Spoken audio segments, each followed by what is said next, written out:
Hello, everyone, and welcome to Oh the Horror, where we all go a little mad sometimes. I'm Jack Ellis, And I'm Matt Ellis. and this is our new idea for a podcast where we just talk about movies, more specifically scary movies, and thought it might be a good idea to, for our first episode, talk about the film that just recently came out at the time of filming, The Black Phone. And just a couple disclaimers. I am not sure where I put my microphone, so the audio might be a little bad on this one. And as we go on, our episodes might be a little longer, so this one might be kind of short. But other than that, I think we'll just go ahead and start. Matt, what did you think of this movie? I thought it was a great movie, to be honest. It was like the movies you would see, the scary movies back in the 90s and early 2000s, with just its like quality of detail and the plots and everything. So I really liked it. Yeah, I guess we'll just start from the beginning. It takes place in the late 70s. Now, neither of us were alive back then, but it sort of adds a sort of presence and aesthetic to it that, gives it sort of a feel of like the early horror movies in the genre, such as like Halloween or Texas Chainsaw. And with that, it sort of gives the idea that since most of the victims are kids, or at least young in age, back then, at least from what our dad has told us, parents weren't really all that concerned with your safety, at least during the day. And so it sort of gives the idea that even if they can hear you, they probably won't help you. So it sort of gives that thing, and I guess it plays into like the whole stranger danger thing that was starting to become popular back then, with the stereotype of creeps and vans that put kids and kidnap them. But yeah, in the beginning, it was actually a great movie, introducing all the characters, what their struggles are, their weaknesses, their strengths, sort of setting up the time period it's set in, and a looming threat. Now, do you have anything to say about the beginning? About the beginning itself? Yeah. The beginning itself I thought was fairly accurate. I have to agree with you on how it was, as far as how parents viewed their kids, what their kids did during the day. They, as long as you were home by dinner, your parents weren't really that concerned. You would see these kids just walking around the street, walking around town, and nowadays, when you were younger, people, we were hesitant to even, let you walk down the street by yourself. Yeah, it's certainly changed, and I think this sort of feeling can be best, I guess, sort of symbolized in the film's opening credits, where it shows old home movies of families during the 70s with flashes of missing posters in between, because back then, even with missing people, sometimes you weren't even keen to accept that it was just one person making them all go missing. Like, for example, we recently watched a documentary on John Wayne Gacy, and when his victims would go missing, the cops just assumed they were runaways and that they would come back. But I think it sort of adds that, people going missing, if they're not found dead, it'll probably just be in the backdrop as like old posters on television or on telephone poles. And so, and in the beginning, we get this interesting ramp up to when we actually see the villain of this movie. All we ever really see is a black van for at least the first two kidnappings that are shown on screen. One is just a flash where he's just making a right turn, and you can kind of assume what went down. And then the other time, we see somebody walking towards it, not knowing it's there, and then seeing somebody get out, but we don't exactly see what that person looks like. And that, that's another thing that came from like 70s horror movies, is the less you see something, the more scary it becomes. But we don't exactly see what went down until our main character, I believe his name is Finney, was kidnapped. Which is weird because even in the 70s, this kid seems a little paranoid. But, I would never wonder why he would be the person that would let himself get kidnapped, but because he's the only one that even believes the so-called grabber even exists. But that's neither here nor there. Matt, do you have anything to say? Sorry, I just ramble on and on. I mean, it is a podcast, but...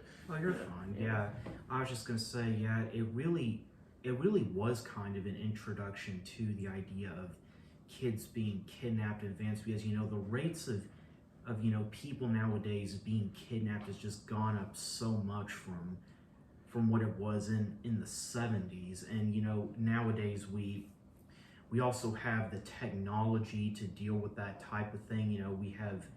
Today we have Amber Alert, we have Child Protective Services, we have a lot more resources to deal with that type of thing. But back then, it seemed like, if you were kidnapped, there really was not nearly as much help for you as there is today, which is ironic that people are getting kidnapped more nowadays when there's more to actually combat it than there was back then. But yeah, and like even some things that are innocuous, like Find My iPhone, or cars will sometimes have trackers in case they're stolen. So it's very odd to me that so many people will get kidnapped, at least today, when there are so many countermeasures, which kind of brings in sort of a theme that might be in the movie, that sometimes if you're a criminal or something, you just have to advance with the time and the surroundings that you're in order to lure your victims. But getting on to the actual, I guess you'd call it an inciting incident, where our main character is kidnapped and put in the back of a van. Now, I buy it to the point where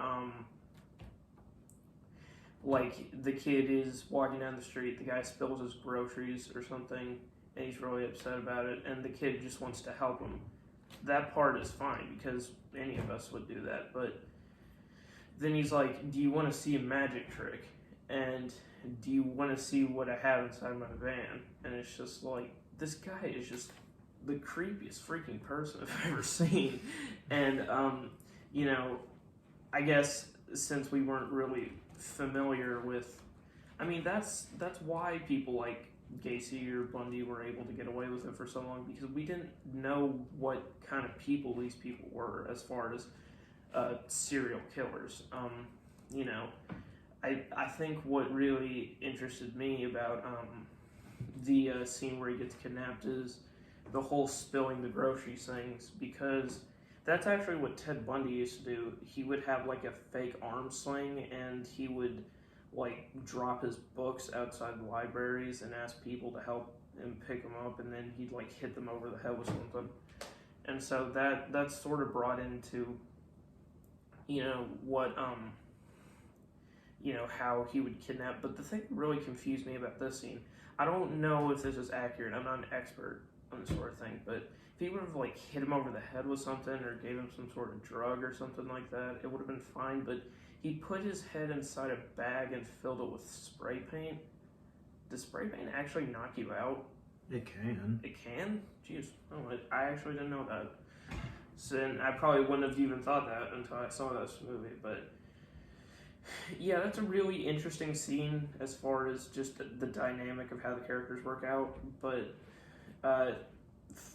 for all its, maybe eeks, or I don't know what you call it, as far as, in my opinion, I think it is a pretty good scene as far as setting up the rest of the story. What do you think? Yeah, I think it is. I was, it all before Finn, it would just kind of show him, it would show the van, and then it would say in the paper or something the next day that a kid had been kidnapped. I mean, it didn't really show and tell him how exactly he did it, which is of course something that everybody was wondering. Yeah. And then we get into the main bulk of the story. Now, there's two separate storylines going on. This kid is trapped in the basement with what we find out to be a serial killer. And then his sister, alongside the police, is having dreams that may lead them to find whoever took him. And her father is, for lack of a better term, an abusive drunk. Mm-hmm. And he's really against this. And I guess it also sort of brings in the thing about the story where, at least in the 70s, if your parents told you to do something, you just did it. And, if you didn't do it, you got the crap kicked out of you. But, nowadays there's like parenting stuff and this or that. And so it really brings in an interesting conflict with what is mostly just a side character that they really want to help, but there are forces at work that scare them into not wanting to do it. And as far as this plot line itself about psychic dreams, there's a couple things going on with it for me. With Blumhouse movies of this era, I'm not too crazy about psychological, or not supernatural plot lines, as far as, I guess just say something otherworldly. And the thing is we don't know how these psychic powers manifest. We don't know why they're there. Apparently her mother had it and they caused him to kill herself. But why did the mother kill herself? What was she seeing? How did these things come to be? I guess that some things are better left unexplained, but it still leaves, just in my opinion, just a sort of hole, because at some points it feels like it's an important part of the story, but at other points it feels like just sort of an ex machina to move the plot along and to sort of border that tension that's going on. That's my 2 cents on it, at least. What do you think about the whole psychological element, or why do I keep saying psychological? Supernatural element of her seeing certain things that help them find him? Well, to be honest, I actually really like them bringing the supernatural elements. Like, there were more that we'll get into in a second. But yeah, it had a real Stephen King type feel to the movie when it comes to the what I thought was a good blend of just darkness when it comes to what we all know and happens in the world and stuff that is supernatural. Like, if you've ever seen It, The Shining, Carrie, Pet Cemetery, there's one other I'm trying to think. Firestarter, and even to a certain degree, Children of the Corn. You'll notice that. Oh, and The Green Mile is a big one. You'll notice that Stephen King in all of them does bring a supernatural element while also making them just very dark on their own. Like in The Green Mile, it's about a bunch of death row inmates and death row prison guards. In Pet Cemetery, their family's daughter dies at the age of 7 or 8, and in The Shining, in that one, a man had actually killed his own 2 daughters. So, I mean, I think that this movie really was able to find a sort of balance between those two aspects that most horror movies nowadays just don't. It seems like most horror movies nowadays just are all about the supernatural. Like, they're all about demons, they're all about stuff like that, which, you know, really just I think kind of makes them cheesy and overdone, if you ask me. Yeah, now that you bring it up, maybe I was looking at it all wrong because I kind of forgot about this sort of Stephen King angle, but it was just sort of jarring at points to see something that seems like it'd be in a Stephen King novel and just see, you know, this serial killer who's holding a child in a soundproof basement. And, you know, that being so grounded, but it's only grounded for a short amount of time because then in the room there's a mattress, there's a bathroom, it's just a sort of blank room, and there's one black phone on the wall, hence the title, The Black Phone, and he starts getting calls from the victims of the previous victims, and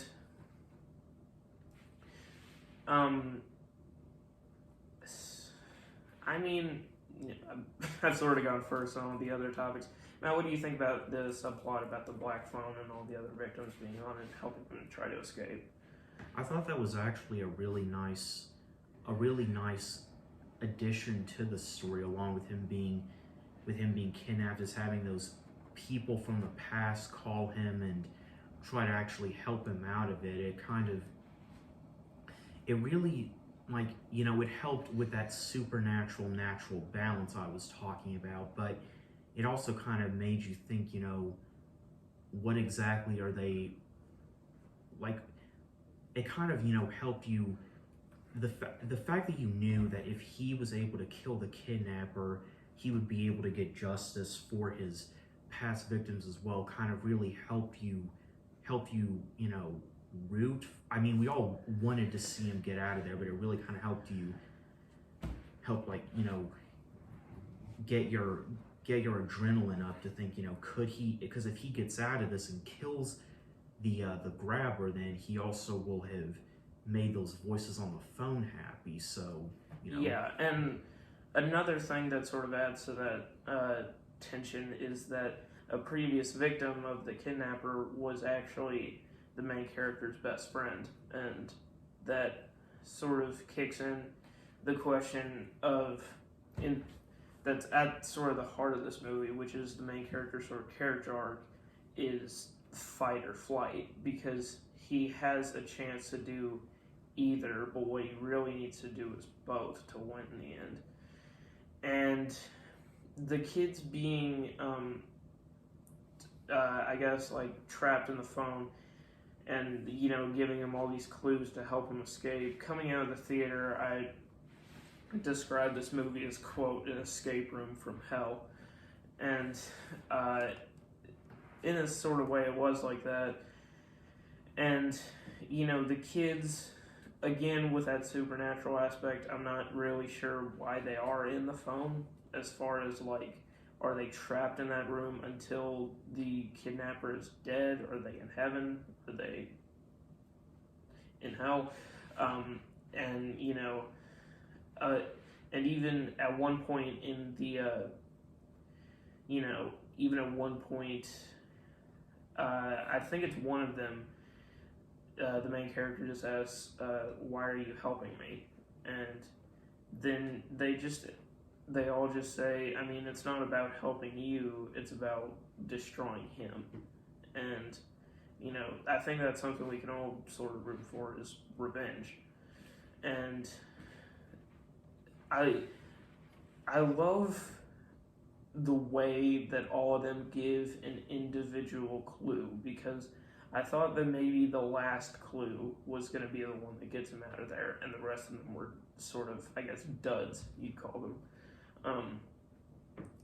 But, and like, they didn't work at first, but what I loved about it is no one clue was the one way to escape. He needed to use like all 5 of them at the same time in order to get out of there. And the thing was, he wasn't only entirely saved by the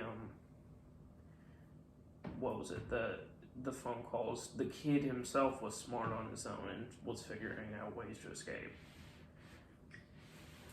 One thing I really liked, that really kept me in suspense when he was down there in the basement, and you know, it was obvious what the plan in the end was for the grabber to eventually kill him, but it kind of made me wonder, you know, what was he going to do up until that point to the kid? Like, was he maybe going to torture him? Was he maybe going to, like, I don't know, beat him or something? Like, you know, we all knew what he was planning on doing in the end, but I kept on thinking, you know, what's he like? Does he have something he usually does before then, or what's the deal with that? Yeah, and I think what they said was like he would set up certain traps for them, like he'd leave the door open or something, and if they tried to escape, he would like punish them. And I guess that means torture in one way or the other. And one thing that I kind of wondered about is, like, at the beginning, there's a really great line where he brings him like food or something, and the kid says, "What did you put in that?" And he says, "Salt and pepper." And the funny thing is I'm not entirely sure if they had paper plates like in the 70s, but it looked like it was a glass plate. So one thing he could have done was he could have broken the glass plate and then taken a shard and tried to like stick him with it, like in that episode of Breaking Bad. But no such luck. And so it also says that his preferred weapon of choice when killing these children are either a knife or an axe, and that sort of leads to like really like that this I don't know, the apparitions in this movie that occur to him when he's in the basement are probably the scariest part of the movie. Like, this is like the only time where I'm okay with like jump scares, I guess you call them. And yeah, were you gonna say something? Well, I mean, I was just gonna say, I think we should also be sure to mention how he kept the grabber kept the kid in the basement, and his brother, the grabber's brother, was living with them at the time, but the guy's brother, he had no idea the kid was in the basement. He even, you know, was working with a group of guys in the neighborhood to try to actually help find the kid. Oh, I forgot about that part. I was gonna bring that up. So the kid, the kidnapper has a brother. Yeah, and was he part of like the neighborhood watch or something like that? Yeah. Or I just remember him being sort of like a cokehead who had like this beautiful mind board of all the disappearances, and I remember being like super confused because I mean I watch a lot of like long form TV and stuff like that, so I guess it sort of plays into the element that, like, you know, Walter White's own brother-in-law who's in the DEA didn't even know that he was a drug kingpin, or like Dexter's own sister, who was a homicide detective, didn't know that he was a serial killer. And I guess that sort of plays into like people who are really into something being literally right under their nose. But I mean, for God's sake, he had a kid in his own house. Like, how often do these people not use their basement? I mean, like, would he not find it strange that the entire basement was just completely cleared out and we never went down there? Yeah, I mean, I'm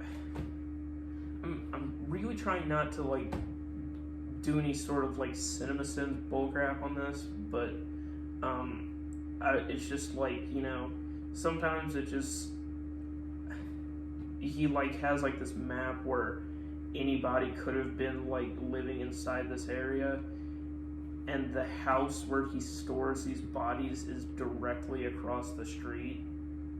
And like, I don't entirely not believe it, but it's just sort of funny when he has that moment where he looks at the board and then he notices his house in the direct center, and he's just like, he just has that oh shit moment. And oh, were you gonna say something? I'm sorry. Well, I was just gonna say, like, and I don't know if this is just me, but when the cops came to the guy's house and had asked him about that, and he told them about how he was in the neighborhood watch, like, I kind of didn't know if maybe that could have been the grabber himself, and like he had put up all this stuff about the like him working with a bunch of people to find the kids as like a cover for what he was doing. I mean, yeah, that would have been smart, but I think it just plays into the sort of thing of people just love mysteries, especially when it happens to their own people. But the thing that I'm not going to talk about the ending just yet, but I mean not the ending, but this is towards it. When his brother does find out about what's going on, he goes down to the basement, and when he discovers the kid, and it's like, okay, we're gonna get out of here and call the police. His own brother just sticks an axe in him, and he just dies on the floor. And I don't know what the grabber's plan at that point was, just seeing as though the police had been to that house and seen him, and now he's just disappeared or dead. But it sort of gives me another Stephen King thing. It sort of gives me the vibes of like Misery, when I can't remember his name. James Caan is in the basement, and then the cop discovers him, and then Annie just shoots him with a shotgun. It's sort of that thing where you take tension just as far as it can go before it has to be released. And the last thing we'll talk about before the ending is the actual scares in the movie, which is mainly just sort of apparitions or ghosts of the people with like they're covered in blood and they're spinning around the room, and they they're sort of decomposed. Like when it's nighttime and he's in the basement, you're just sort of like covering your eyes and ears, thinking that the next frame will just be another dead kid with a loud noise. I personally thought that was really eerie, but there were only like maybe 2 or 3 of those that I can remember at least. There wasn't a lot of them. One of them I remember was where his younger sister, this was like right before she helped find him, was when she actually saw all the kids standing just side by side on the road. Like that one really like scared me. Like she's just riding her bike down the road, and they're standing as just all of the grabber's victims covered in mud and blood and stuff. Oh yeah, that was cool. Like, it was a really cool effect because it was like raining and she was in her yellow raincoat, and again you sort of got like It vibes or something like that. And all of them are just standing, they're not doing anything, they're just idle in the middle of the road and nobody else sees them. That, and the fact that they were just standing there, that probably would have been more scary than having them move around, honestly. Yeah. I think, they're just frozen in time, I guess. But,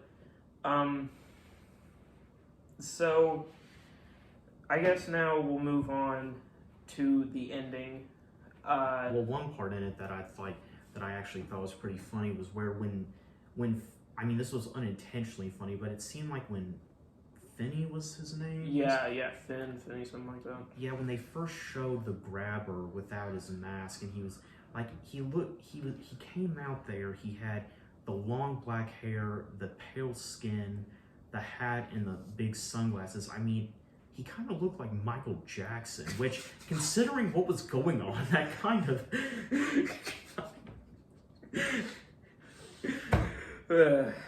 Jeez. But... yeah, okay, so, I guess now, moving on to the ending, the culmination of every single clue and detail leads to a final takedown, and at this time the police are closing in. The brother has already discovered him and is dead. What they have told him to do was create a tripwire out of, I guess, rope that was like hidden in the floor or something, a hole that was dug in the ground, something to break his legs with. I believe it was the bars of a window. Oh, I mean, I guess we should probably say spoilers. And the phone itself, which is packed with dirt to give it more heaviness, and he's stuck in the hole and he just starts beating him. And so seeing all those things come together and him just finally being confronted was amazing. And, you know, he gets hit over the head a bunch of times, his mask falls off, he can't move, he can't go anywhere, and he's holding the phone, and then there's a moment of silence, and then the kid just says, "It's for you." And then he puts the phone to his ear, and then it's just all the victims just taunting him as he dies. And I thought that part was just amazing. We actually, in the theater, people actually started cheering at that moment, and so did we to a point. So what did you think about that ending? I thought the ending was great, honestly. I mean, you were right, it was really cool to get to see all those kids finally, them get to say, you know, who's the one facing death now, buddy? And then the kid just kills him himself, and he just, you know, walks out of there, and he walks through school. It's just kind of, he's like the school badass at that point. Yeah. Can I cuss on here? Is that... Yeah, sure, just go ahead. And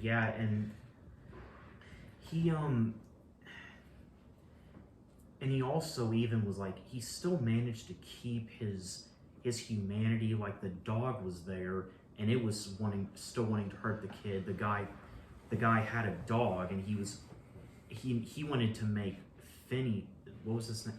I keep forgetting his name. Yeah, Finney, I think it is. Yeah, he was wanting to make Finney's death extra painful, so the grabber brought down his Rottweiler to the basement, getting ready to hurt him. But after the kid killed the grabber, he just threw the dog some meat and walked up the stairs. So, you know, he kind of managed to gain that sort of assertiveness and potential for danger that everyone should have, but he was able to learn. He also knew how to control it. Yeah. So that I thought was really great. I mean, and if you ask me, what they should do next is they should make a sequel later on into the future where the kid has grown up to become an FBI agent that specializes in missing persons. Yeah, that would be cool. It was like sort of a nice vindication to hear a bunch of murder victims really stand up against their murder, which I think a lot of people, when you see when you see just a terrible killer, you wish that all the people that they had killed could just give them their 2 cents before they eventually died. And again, the ending really reminded me of Misery, where he beats Annie over the head with a typewriter, the very thing that was keeping him there, other than her.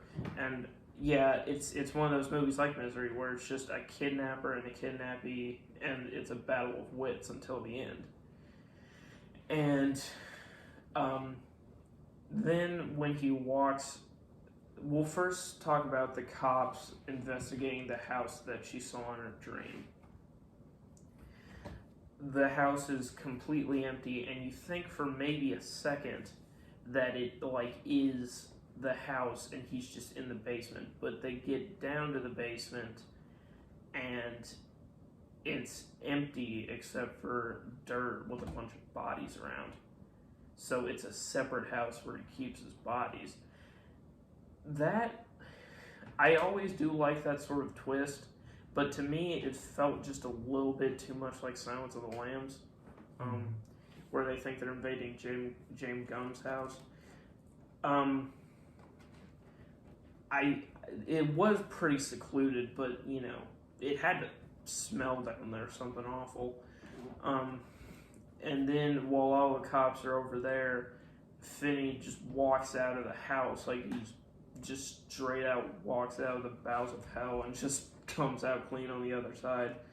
And I guess the best way I can describe it is if you've seen like Halloween Kills or something, it's like when Michael Myers walks out of the burning house in front of all those firefighters, and and then he hugs his family and goes back to school. He's not being bullied anymore, and he finally has the confidence that he's wanted for a long time.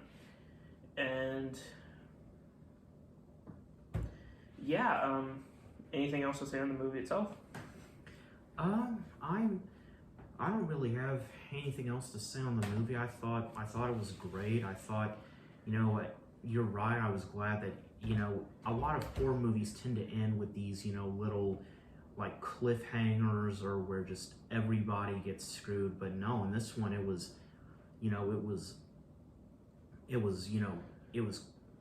it made you cringe, it made you flinch, but in the end, everyone who deserved it came, well, I guess not everyone because all those kids died, but he came out victorious. And he and his little sister, they were both pretty much on their own with this. Like the kid was in the basement, no one knew he was there, so he was gonna have to try to get out of there on his own without before the grabber killed him. And then you had the sister. It's like she had the dreams that took you exactly where her brother was, but nobody believed her, and her dad would even beat her if she ever brought it up. So she kind of had to utilize that on her own, but they both did, and they both wound up being the winners in the end. Yeah, and with that ending, I think it's one of those things where, like, a movie can be mediocre or even bad, but if it has a great ending, it's a great movie, just in my opinion, because that's the last thing you're going to remember about it.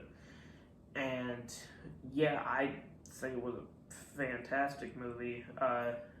Blumhouse really did it again, and I hope they do a lot more great stuff. So yeah, I would give this 9 out of 10, maybe even a 10 out of 10, I think. What's your rating? I would give it I'd probably give it a 9. Yeah, so anyway, we'll be doing more episodes of this podcast, probably on either recent or old horror movies. I'd like to get a couple of my friends to be on it. I'm Jack Ellis. And I'm Matt Ellis. And this has been Oh the Horror. Thanks for watching. See you next time. Listening, I mean.